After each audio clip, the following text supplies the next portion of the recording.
5 relatos paranormales en el metro de la CDMX. El hombre sin rostro en la línea B. Era un viernes como cualquier otro, y Miguel, quien había trabajado hasta tarde, estaba agotado. Tomó la línea B del metro hacia Buenavista. Era casi medianoche, y los vagones estaban vacíos, algo que usualmente agradecía. Al entrar, notó a un hombre al fondo del vagón. Tenía una chaqueta oscura y un sombrero que le cubría la mitad del rostro. No le dio mucha importancia y se sentó un par de asientos lejos de él. El metro avanzaba lento, el traqueteo monótono de las vías comenzaba a relajar a Miguel, pero en algún momento, se sintió observado. Levantó la mirada y se encontró con los ojos del hombre, o al menos eso creyó. Sin embargo, al fijarse bien, se dio cuenta de algo espantoso: el hombre no tenía rostro. ¿Dónde debían estar sus ojos, nariz y boca? Solo había una superficie lisa y pálida. Miguel sintió un escalofrío recorrerle la columna, pero intentó convencerse de que estaba viendo mal debido al cansancio. En la siguiente estación, intentó levantarse para cambiarse de vagón, pero las puertas no se abrieron. Pensó que era algún problema temporal, así que decidió esperar, mirando de reojo a la figura sin rostro. El hombre permanecía quieto, pero había algo en su postura que parecía amenazante, como si en cualquier momento fuera a moverse. Finalmente, el metro arrancó de nuevo. Miguel notó que las luces comenzaban a parpadear y a apagarse por momentos. Cada vez que las luces volvían, el hombre parecía estar un poco más cerca, aunque no lo había visto moverse. Miguel cerró los ojos,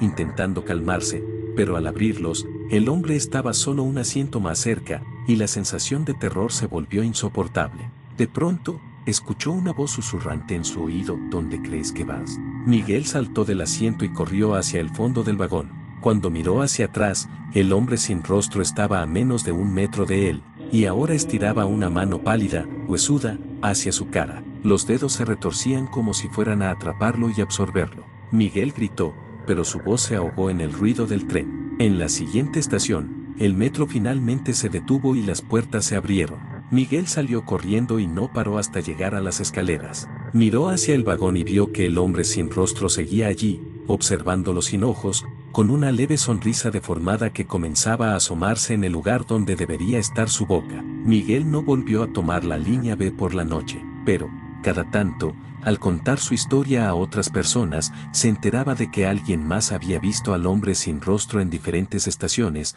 siempre en el último vagón, siempre avanzando lentamente hacia quien estuviera más cerca. La mujer de La Llorona en Tacubaya. Isabel era enfermera y solía tomar el metro en la estación Tacubaya pasada la medianoche. Su turno terminaba a las 11, pero con las tareas extras y la falta de personal, no era raro que se quedara más tiempo. El metro estaba casi vacío a esa hora. A lo mucho veía a un par de personas de pie, con rostros apagados, reflejos de las largas horas de trabajo. Tacubaya era su punto de transbordo, y en cada paso que daba, Isabel no podía evitar sentir una tensión en el ambiente, un frío distinto, como si algo la observase desde la oscuridad de la estación. Todo comenzó una noche de viernes. Mientras esperaba el tren en el andén, un sonido tenue llegó a sus oídos, un llanto leve, interrumpido por breves suspiros y sollozos. Era un lamento distante, casi imposible de percibir. Isabel miró a su alrededor, pero estaba sola. Sacudió la cabeza, atribuyéndolo al cansancio, y se subió al tren. Pero en los días siguientes, el llanto continuó. No solo persistía, cada noche, el sonido se hacía más claro, como si la mujer que lloraba estuviera cada vez más cerca. Una sensación de inquietud comenzó a invadirla cada vez que descendía al andén. El llanto, en su tono lastimero, le hacía recordar las historias de La Llorona que su abuela le contaba cuando era niña. Sin embargo, Isabel no creía en leyendas, era una mujer racional y encontraba tranquilidad en lo tangible y comprobable. Pero el llanto era real y cada vez más perturbador. Una noche, sin nadie más en el andén, decidió seguir el sonido. Caminó por el pasillo, siguiendo el eco del llanto que se intensificaba con cada paso. Sus zapatos resonaban en el suelo, y el ambiente se volvía cada vez más gélido. Las luces parpadeaban ocasionalmente, lanzando sombras alargadas y distorsionadas en las paredes. Isabel tragó saliva y continuó, sintiendo como el llanto comenzaba a envolverla,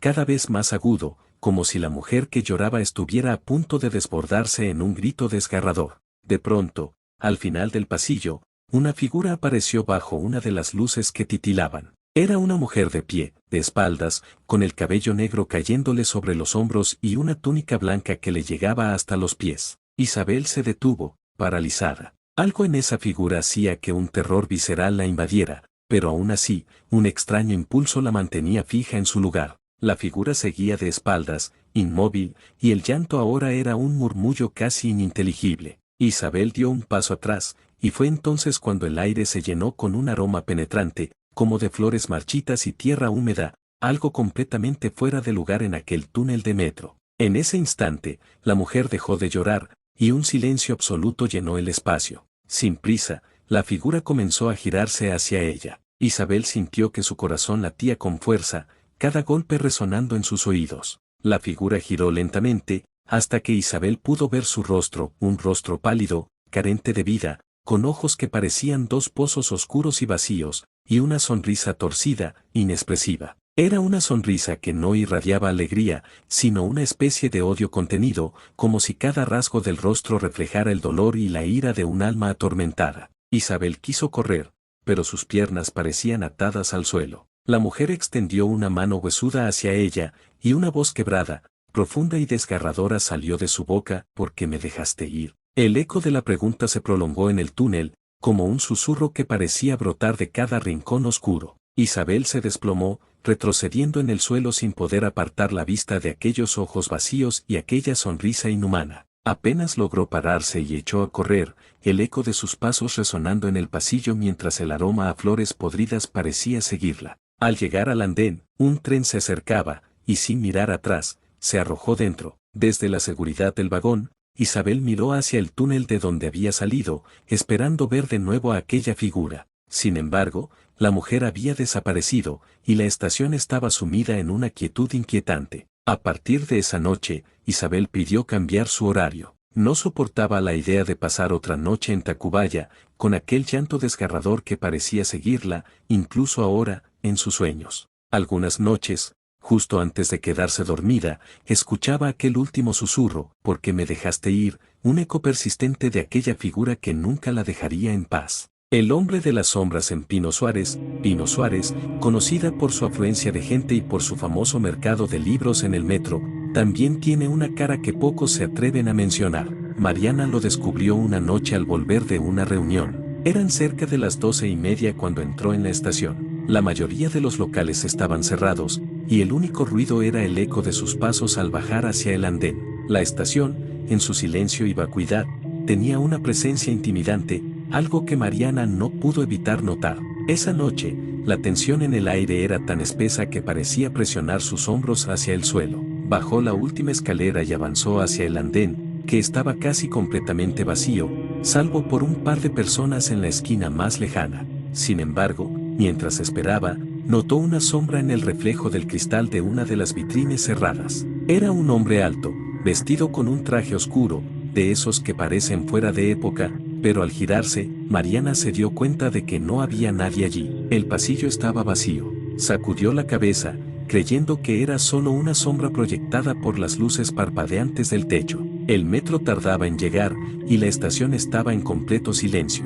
Fue entonces cuando escuchó algo. Al principio, parecía un leve susurro, como un murmullo que venía desde el túnel. Inquieta, Mariana se acercó al borde del andén y miró hacia la oscuridad. El túnel parecía mucho más profundo de lo que recordaba, un abismo oscuro e impenetrable que parecía devorar la luz de las lámparas del metro. De repente, los murmullos se hicieron más fuertes. Mariana se apartó del borde, pero entonces vio algo que le hizo helarse. En medio del túnel, a unos metros de distancia, estaba el hombre del reflejo. Se encontraba de pie, inmóvil, con su figura parcialmente cubierta por las sombras. Aunque estaba demasiado lejos como para verle la cara, sentía que él la miraba. Un sudor frío le recorrió la espalda, pero se mantuvo inmóvil, atrapada por el extraño magnetismo de aquella figura. El hombre comenzó a avanzar hacia el andén, sus pasos resonando con un eco profundo que se mezclaba con los susurros que ahora parecían formar palabras. Mariana intentó moverse,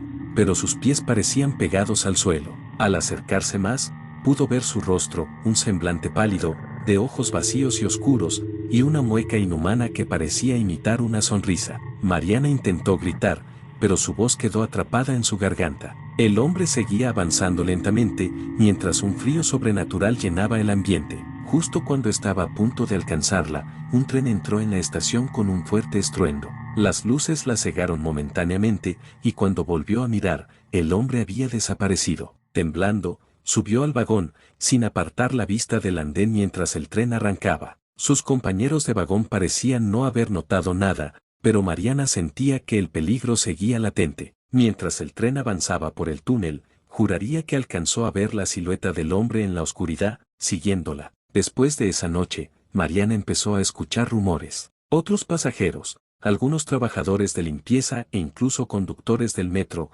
habían visto al hombre de las sombras en distintas estaciones. Aparecía en el reflejo de las vitrines, en los túneles y a veces caminaba entre los pasajeros, aunque nadie podía explicar de dónde venía o hacia dónde iba. Se decía que era un espíritu atrapado entre el mundo de los vivos y los muertos, alguien que había encontrado su final en el metro y estaba condenado a vagar por siempre, buscando una salida que jamás hallaría. Mariana no volvió a tomar el metro de noche y, aunque cambió su ruta, aún teme encontrarse con él. Algunos dicen que el hombre de las sombras sigue apareciendo en Pino Suárez, moviéndose entre las sombras y reflejos, esperando a quienes se atrevan a cruzarse con él después de la medianoche. La niña perdida de la línea 3, la línea 3 del metro es conocida por su bullicio y constante tráfico, pero cerca de la medianoche, los andenes se vacían, y el ambiente se transforma en algo inquietante. Jorge trabajaba como guardia de seguridad en el metro, y uno de sus turnos le asignaba patrullar los andenes y pasillos cuando el último tren partía. Las historias de fenómenos paranormales eran comunes entre sus colegas,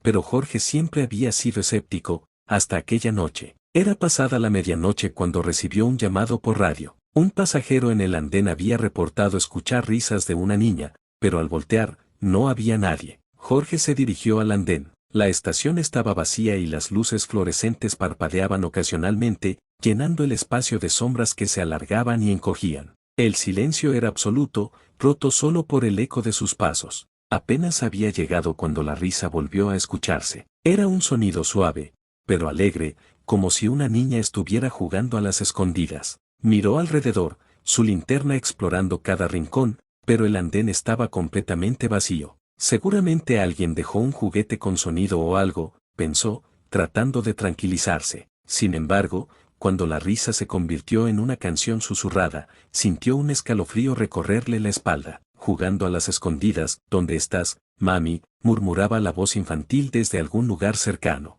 Jorge tragó saliva y apuntó su linterna hacia el túnel. La voz ahora venía de allí. Sin pensarlo mucho, comenzó a caminar hacia la oscuridad del túnel, convencido de que debía ser alguna niña extraviada. Al adentrarse, el frío y el olor a humedad lo envolvieron, y el eco de sus pasos hacía que el túnel pareciera mucho más largo de lo que era en realidad.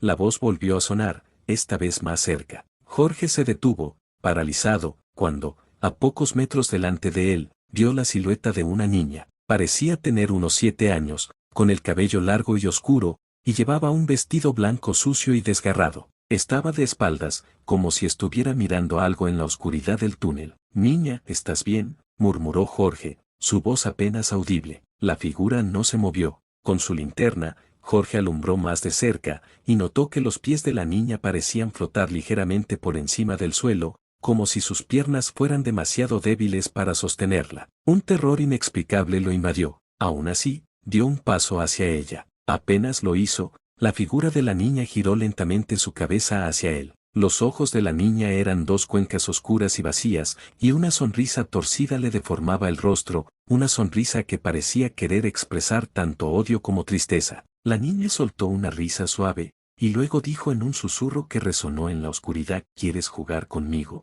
Jorge retrocedió, tropezando y cayendo sobre los rieles. Al levantarse, su linterna cayó, y en la pinambre, vio cómo la niña se acercaba hacia él, flotando en un movimiento lento y espeluznante. Intentó levantarse y correr, pero el terror lo paralizaba. Cuando estuvo lo suficientemente cerca, la niña se inclinó sobre él y susurró: «¿Sabes por qué no encuentro a mi mami?». Jorge cerró los ojos, incapaz de soportar la mirada de aquellos ojos vacíos. Sintió un frío gélido envolviendo su cuerpo, como si aquella figura estuviera absorbiendo toda la energía y vida a su alrededor. Justo cuando pensó que no soportaría más, el sonido de un tren retumbó a lo lejos. Al abrir los ojos, la figura de la niña había desaparecido, dejando en su lugar una sensación de vacío indescriptible. Esa noche, Jorge renunció a su puesto de guardia en el metro. Se fue sin decir palabra, convencido de que lo que había visto no pertenecía a este mundo. Desde entonces, los trabajadores y usuarios que frecuentan la línea 3 aseguran escuchar la risa de una niña en el andén, especialmente cerca de la medianoche.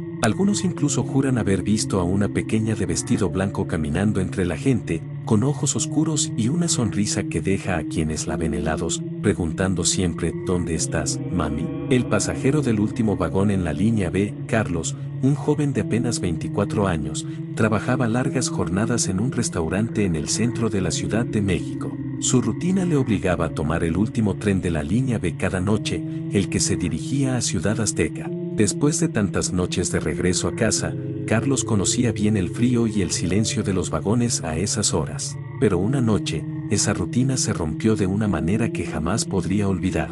Esa noche era particularmente silenciosa. Apenas quedaban algunos pasajeros dispersos, pero cuando el tren llegó a Romero Rubio, Carlos se dio cuenta de que era el único que abordaba el último vagón. Sus pies retumbaban contra el suelo del vagón vacío mientras buscaba un asiento en la parte trasera, y al sentarse, pudo ver en el reflejo de la ventana a un hombre mayor, de aspecto desaliñado, con ropa sucia y el cabello encanecido y despeinado. Estaba sentado al fondo, con la cabeza inclinada hacia adelante y una postura que emanaba una tristeza tan profunda que le resultaba difícil de ignorar. Carlos intentó no darle importancia y se acomodó en su asiento, cerrando los ojos, pero un escalofrío comenzó a treparle por la nuca. Era como si el aire del vagón se hubiera vuelto pesado, gélido y cargado de una extraña presencia. Intentó relajarse, pensando que su cansancio era la causa del extraño ambiente. Sin embargo, el tren pasó la siguiente estación sin detenerse. Carlos abrió los ojos,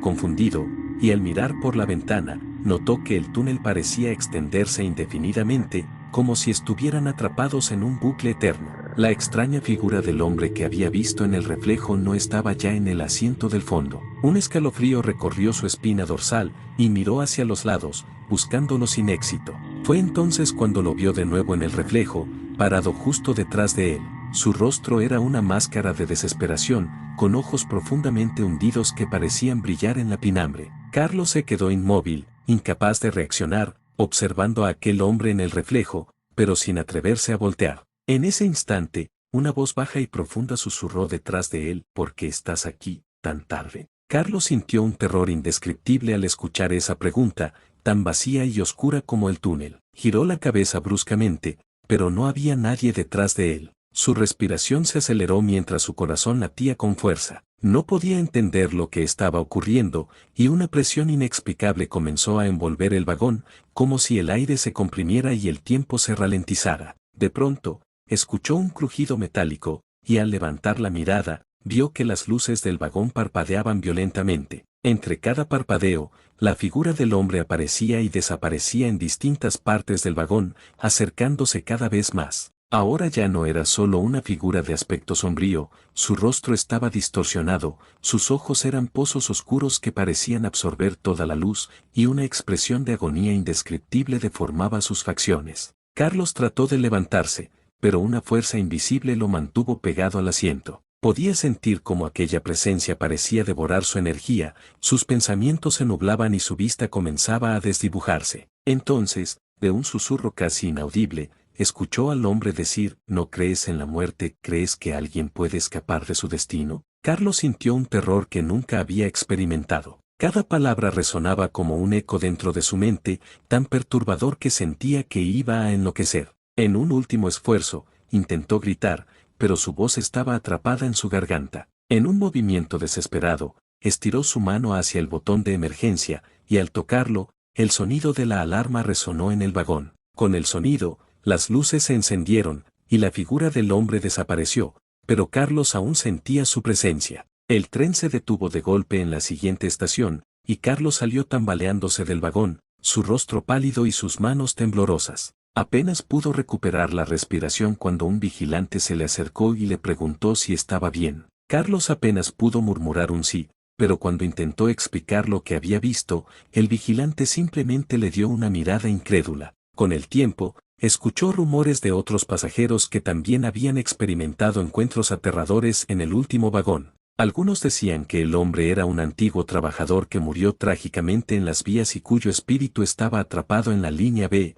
condenado a vagar eternamente en busca de compañía, alguien que le ayudara a encontrar la paz. Otros decían que era una advertencia, una figura enviada por algo más oscuro que habitaba en los túneles del metro, algo que nadie comprendía. Desde esa noche, Carlos jamás volvió a tomar el último tren, y siempre que podía, se aseguraba de evitar el último vagón. La memoria de aquella figura, el rostro deformado y los ojos vacíos, lo perseguían cada noche, en cada sueño, recordándole que algunos destinos están atrapados entre las sombras y que, en las profundidades del metro, los vivos y los muertos coexisten, separados solo por el tenue límite de la oscuridad.